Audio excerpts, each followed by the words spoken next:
राज ने बहन मायावती के खिलाफ एक बयान दिया। बयान वो भी कि जो शायद हर सिरे से खारिज करने लायक है। बयान में उन्होंने कहा कि सामाजिक न्याय का गला मायावती ने घोटा है, इसलिए मायावती का गला घोट देना चाहिए, वो उनके कृष्ण ने कहा है।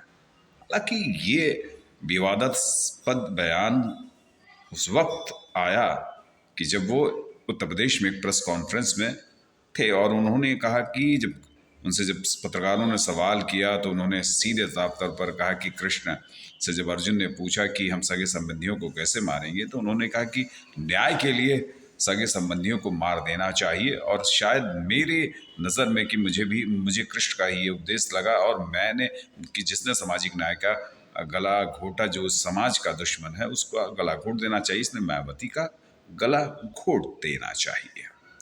ये बयान उनके रहे, बड़ा सुर्खियों में बयान रहा।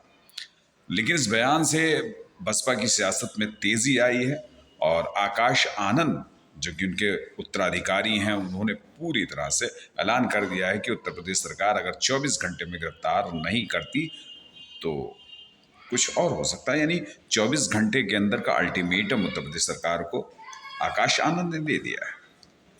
अब सुर्खियों में उदित राज क्या है ये तो जान ही लीजिए कि कभी बीजेपी में थे, फिर अब कांग्रेस में है। उससे पहले वो कांशीराम जी के साथी थे और बहुजन समाज पार्टी में थे। बाद में उन्होंने जस्टिस पार्टी बनाई, फिर जस्टिस पार्टी का विलय बीजेपी में कर दिया और 2019 में वो दिल्ली से सांसद भी रहे। सांसद रहने के बाद फिर से जब उनको टिकट नहीं मिला तो उन्होंने वहाँ से रास्ता अपना बदला और सीधे तौर पर कांग्रेस के करीब आए और कांग्रेस में हो गया। लेकिन सबसे बड़ी बात है कि अगर इस तरह से बयानबाजी, जो कि कुत्सित मानसिकता की बयानबाजी, बयान का मतलब ये नहीं कि आप इतने गिर जाएं कि बयान को ना तोड़ दें। अरे भी मायावती का एक अलग इतिहास है और अलग इतिहास में हमेशा संघर्ष की दास्तान रही है। तो ये मायावती के खिलाफ इस तरह का बयान देना शायद ये नहीं, और आपने गला घोटने की बात कही है तो जो कानूनी दायरे में आनी चाहिए और सही है, इस पर एक्शन होना चाहिए।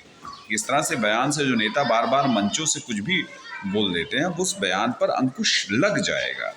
अब इस पर FIR होनी चाहिए, इस पर कार्रवाई होनी चाहिए और कार्रवाई के साथ ये ऑब्जेक्ट के संदेश भी जाना चाहिए कि जो भी बयान है वो बयान एकदम निंदनीय बयान है और इस बयान की हर तरफ से आलोचना होनी चाहिए, क्योंकि ये बयान देश के लिए नहीं और उस महिला समाज के लिए नहीं, उस वंचित समाज के लिए ये बयान बड़ा ही द्वेषपूर्ण है। इस बयान की जितने कड़े शब्दों में नाराजगी व्यक्त करनी, भर्त्सना व्यक्त करनी चाहिए और ये निंदनीय बयान की हर तरफ से आलोचना होनी चाहिए।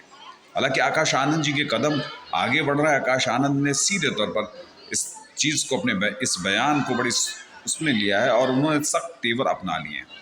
अब अगला एक्शन क्या होता है, अगले एक्शन मोड पर क्या बात होती है, लेकिन ये जाहिर तौर पर है कि उदित राज का ये बयान उत्तर प्रदेश की राजनीति में कुछ न कुछ तो बौखलाहट लाएगा, जिसका कुछ अभी आगे का संकेत क्या है हम अगली रिपोर्ट में आपको बताएंगे।